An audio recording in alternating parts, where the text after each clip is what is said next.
Hi, I'm Tom. And I'm Jackie. Welcome to the Self-Sufficient Mercantile. Nothing fancy. Just keeping it simple.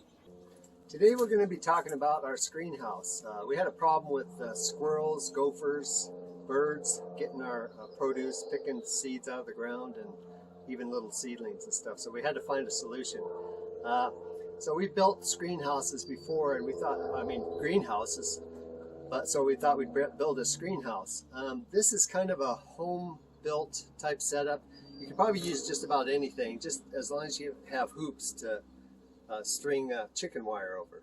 But this was actually made from a kit from Lost Creek Greenhouses, and I'll show you some of the stuff that that you use to make it. Basically, what you're using 1 3/8 inch top rail fencing from chain link fence, and then you bend it and make your own greenhouse. Okay, down here we've got the connectors that you can buy kits from them, like that did the roof there, up there. And these are for the sides, and then this would be for the corners, and then these would be for the bottom. These are different benders that we've attained. We had another seed starting greenhouse in Montana that we covered with double plastic, heated it during the winter time, and that was basically, it came up straight on the sides and then it went over the top like a hoop. So it wasn't super tall, but it was tall enough to walk through and put doors and stuff. So these two benders were used for that. This bender is a 20-foot bender, so we actually made a 20-foot hoop house up there, just like as a cold frame. So you can get different benders. Basically what you do is you mount them to some solid piece of wood, and you put the top rail fencing, they call it the swag end, it's the one that's crimped. You put it in one end and then you bend it down, and then once you get that bent down, you slide it forward and then bend it again. And once you get towards the end, you stick this end to the end of the rail fence and then bend it a little bit more. It's a little difficult, and it takes a little bit of strength, but that's what we did. Like I say, you could pretty much use just about any kind of hoop house frame, even like one of those car garages, like Shelter Logic, where you just get a frame. You just need a frame to start with. So what we did here, we're thinking of keeping mice from climbing up the sides into the greenhouse. So we've got about 20 inches of flashing here. This is like a rolled flashing. We rolled it all the way around the house and then connected it on the top. That keeps it, anything from climbing in there. Of course, we have to step up over it to get into the greenhouse, or the screenhouse, I should say. And you've seen this one before in previous videos. We have planters in here. You can pretty much do anything you want.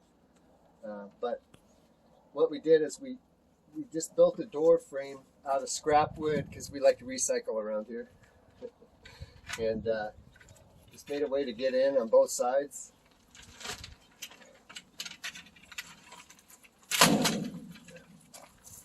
Open that up. You can pretty much bring big bags of dirt in here. Just make it big enough where it's easy enough to get, walk in with a tray in your hand. You don't want it too narrow, so that's why we did that. The bottom part on the sides is made with, it's like a 1/2 inch like chicken wire, and that was just to kind of keep birds from coming through. Well, we ran out of that. We had some, so we just got the 1 inch chicken wire again. But you can see here, we've kind of strung just regular like baling wire, or just wire that you get at like a Tractor Supply or something like that, just to give it some strength between the purlins, or whatever you call these things. You just go down there, and then when you get to where you have to connect it, like we rolled the wire out this way, and then when you need to connect it, all you do is you thread a thin wire through it to connect the two pieces. Obviously it's better if you get the wider, like an 8-foot roll or whatever it is, tall, and then you can just wire it. It's kind of like sewing. So that just makes all the connection there. And all these fittings that you connect the support tubing to. I just used self-tapping metal screws, and then I could just screw it in wherever I wanted to. Down in the bottom where we have that flashing, this is like, they call it plumber's tape. You can get big rolls of it. So I just use that to attach the board. Basically all you need is just something that you can attach the flashing to and attach your chicken wire to. So it's pretty easy.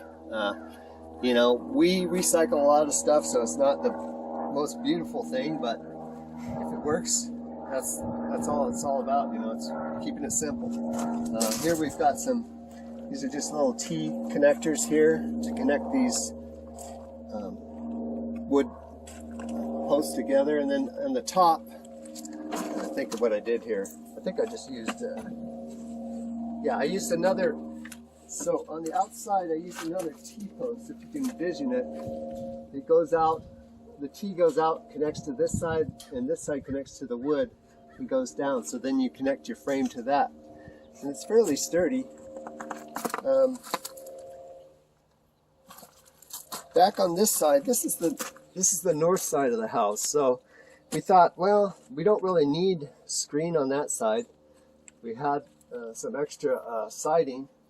So we just put that on the end of it, and it kind of works as a wind buffer, and it actually helps reflect light into here. We could have made it white, didn't have any white painted at the time, so I just used a light color. It seems to work pretty good. Plants seem to like it here. This was just a display that somebody had to hang artwork at a farmer's market, so we just took that and used it for the peas to climb up. Just hooked it up to the top with some wire. You know, it's nothing fancy. We can always add on to it. It's fun to do. I've got, like I say, I've got another kit to do another one this size. This is actually 10 by 12 feet long.